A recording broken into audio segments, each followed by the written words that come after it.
Hello बच्चों hello बच्चों good morning.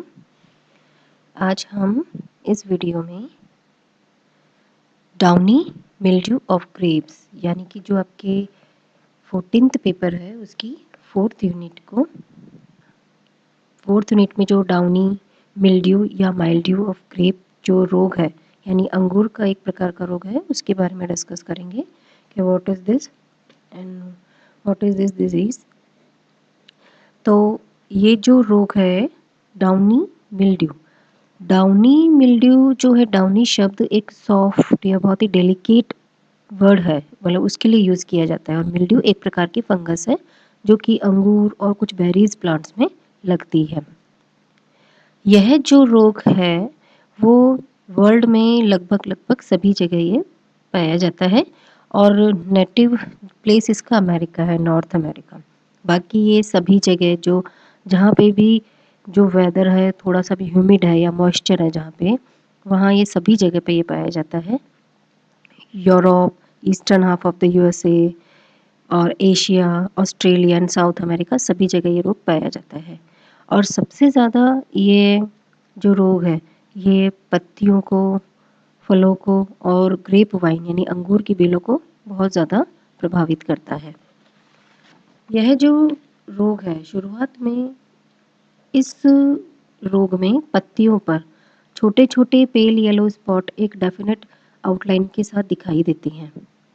यह धब्बे अभी जैसे आप डायग्राम में देखना, पत्तियों पर जो ये स्पॉट दिखाई दे रहे हैं, इस प्रकार से इसकी जो शुरुआत है इस तरह की होती है। इसके लक्षणों की जो शुरुआत है वो पत्तियों से होती है अर्ली सीजन में। स्पॉट एक डेफिनेट आउटलाइन के समान दिखाई देते हैं। ये धब्बे पत्तियों की अपर सरफेस में ओरिजिनेट होते हैं और इसी दौरान लीव्स की जो लोअर सरफेस पर स्पॉट्स के डायरेक्टली नीचे की ओर स्पोरेंजियोफोर्स की एक सॉफ्ट ग्रोथ डेवलप हो जाती है, जहाँ पे फंगस की ग्रोथ एक स्पोरेंजियोफोर में डेवलप हो जाती है जो हमें दिखाई देती है। जैसे जैसे ये स्पॉट बड़े होते जाते हैं, घाव भी बड़ा होता जाता है और ये एरिया और भी ज़्यादा डार्क ब्राउन होता जाता है इस तरीके से, जैसा कि आप डायग्राम में देख सकते हैं। डार्क ब्राउन होते होते होते ही ये reddish brown to dark brown, irregular and brittle हो जाता है लास्ट में। और जैसे जैसे स्पॉट बड़े होते हैं ये घाव भी बड़ा होता जाता है और ये एरिया भी बहुत डार्क कलर का हो जाता है। और इस एरिया जो है इसकी सभी जो टिश्यूज़ होते हैं सब डेड हो जाते हैं, तो यहाँ की कोशिका भी मृत हो जाती है। इसके नीचे जो स्पोरेंजिया डेवलप हो जाते हैं, स्पोरेंजियस फोर, वो डार्क ग्रे कलर के हो जाते हैं। और जो 2 पीरियड्स ऑफ फ्रूटिंग इन्फेक्शन में अकर during a growing season. 2 periods हैं। एक तो अर्ली फ्रूटिंग स्टेज में क्या होगा कि जो अर्ली फ्रूटिंग स्टेज है उसमें बंच ऑफ फ्रूट या इसका कोई भाग इन्फेक्टेड हो जाता है और फंगस की एक डाउनी या सॉफ्ट ग्रोथ से कवर्ड हो जाता है। डाउनी शब्द जो है एक सॉफ्ट और डेलिकेट उसके लिए यूज़ किया जाता है। अंत में फ्रूट्स डेड हो जाता है, सारे टिश्यूज इसके नष्ट हो जाते हैं और इन्फेक्शन के कारण फल लेदरी एंड झुर्रीदार हो जाते हैं और अंत में वो बिल्कुल क्षय हो जाता है उसका। Infection of green young shoots, tendrils, leaf, stems and fruits stalk results in stunting, distortion and thickening of tissues. Entire shoot may be covered with the downy growth of the fungus. मतलब जो entire यानी पूरा का पूरा जो इसका जो फल है उसको पूरे के पूरे जो पूरा का, जैसा कि आप देख सकते हैं, पूरा का पूरा जो फ्रूट है पूरा कवर्ड हो जाता है एक डाउनी ग्रोथ यानी कि एक सॉफ्ट कवरिंग ग्रोथ से पूरी फंगस इसको कवर कर लेती है। और इसका जो कॉजल ऑर्गेनिज्म है यानी कि इस रोग को करने वाला पैथोजन वो है प्लाज्मोपेरा वाइटिकोला। इसका जो किंगडम फंजाई, क्लास इसकी ऊमाइसिटीज है, ऑर्डर पैरानोस्पोरेल्स, फैमिली पैरानोस्पोरेसी और जीनस प्लाज्मोपोरा, और जो स्पीशीज इसको इस रोग को करने की कारक है वो है वाइटिकोला। ये है। अगर हम इसकी डिजीज साइकिल या इस रोग को देखें कि किस प्रकार से करता है, तो ये जो रोग है जो कि प्लाज्मोपेरा वाइटिकोला के द्वारा होता है, ये क्या करता है फंगस, जो कोशिकाएं होती है उसमें अंदर तक अपने जो ग्लोबोज होस्टोरिया है, यानी ग्लोबोज या मुद्राकार होस्टोरिया, अंदर कोशिकाओं तक, इन कोशिकाओं के जो इंटरसेल्यूलर हाइफे हैं, अंतर कोशिकीय जो हाइफे या माइसीलियम है, अंदर तक डेवलप कर लेता है होस्टोरिया। होस्टोरिया यानी चूषक, जिसके माध्यम से ये अपने जो खाद्य पदार्थ उनका अवशोषण करता है। और जब भी ह्यूमिड वेदर या आर्द्रता वाला मौसम रहता है तो 4 से 6 स्पोरेंजियोफोर्स स्टोमेटा के थ्रू डेवलप हो जाती है पत्तियों के अंदर की तरफ। और ये क्या करती है, जो कि बाहर की ओर एपिडर्मिस की ओर खुलती है, क्योंकि ग्रोथ इतनी ज़्यादा हो जाती है, डेवलप ये स्टोमेटा से होती है, ग्रोथ इतनी ज़्यादा हो जाती है कि वो एपिडर्मिस से जो फंगस की आउटग्रोथ है वो बाहर दिखाई देती है। यंग फ्रूट में तो ये क्या करते हैं, लेंटिसल्स होते हैं, उसके थ्रू बाहर दिखाई देती है। और जो भी स्पोरेंजियोफोर्स है वो 4 से 6 ब्रांचेस डेवलप करते हैं मेन एक्सिस के पास में, नियरली जो मेन एक्सिस के राइट एंगल्स में 4 से 6 ब्रांचेस इसकी डेवलप हो जाती है। और प्रत्येक ब्रांच इसी तरीके से 2 से 3 सेकेंडरी ब्रांचेस प्रोड्यूस करती है। और सेकेंडरी ब्रांचेस की जो टिप है उसमें लेमन शेप्ड ब्रांच सिंगल और लेमन शेप्ड स्पोरेंजिया डेवलप हो जाती है।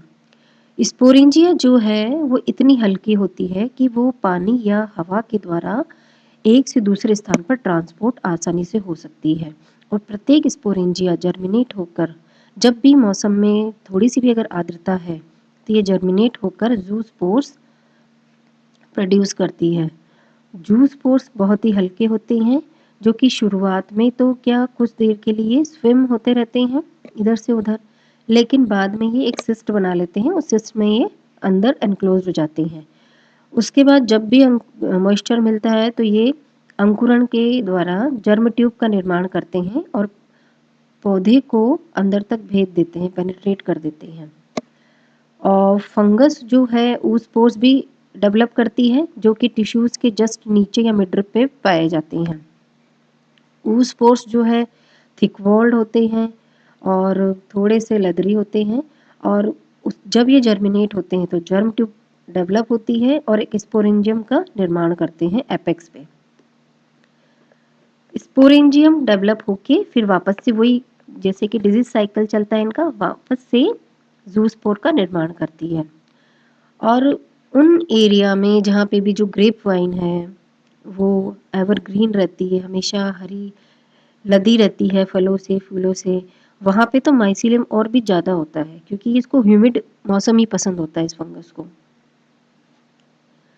और जो भी मेन सोर्स है इसका ऊस्पोर्स ही है, मतलब ऊस्पोर्स के कारण ये आगे से आगे इन्फेक्टेड होता ही रहता है, होता ही रहता है। तो हमें अगर इसका देखना है कि कंट्रोल कैसे किया जाता है, हम किसी विभिन्न प्रकार के ऐसे फंजीसाइड्स का यूज़ कर सकते हैं जो इसके ऊस्पोर्स को नष्ट कर दे।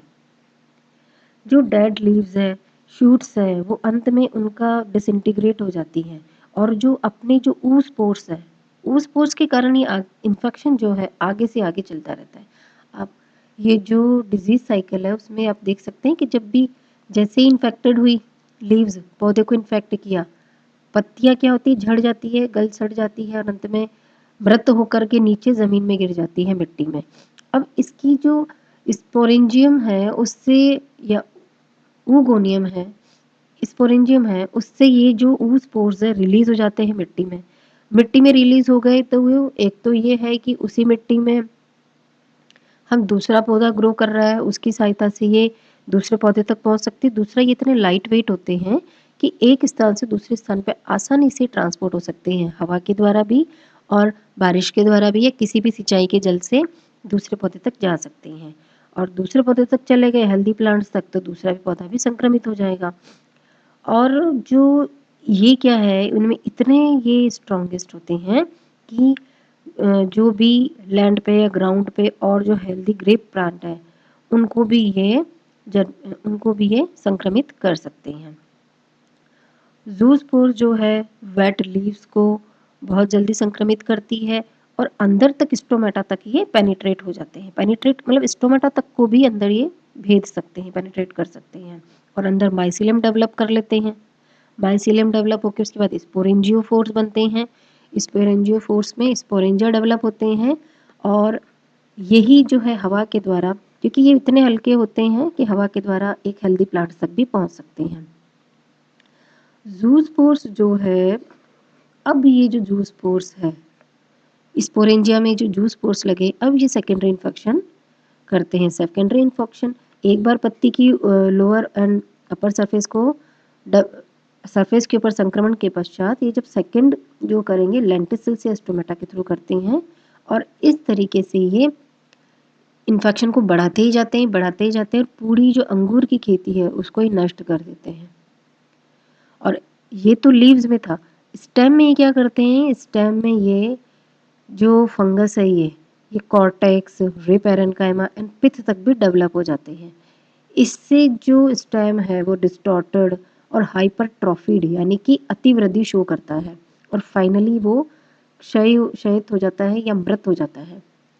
और ग्रोइंग सीजन के अंत में जो oospores है वो लीव्स में, शूट्स में और बेरीज में वापस से डेवलप हो जाता है।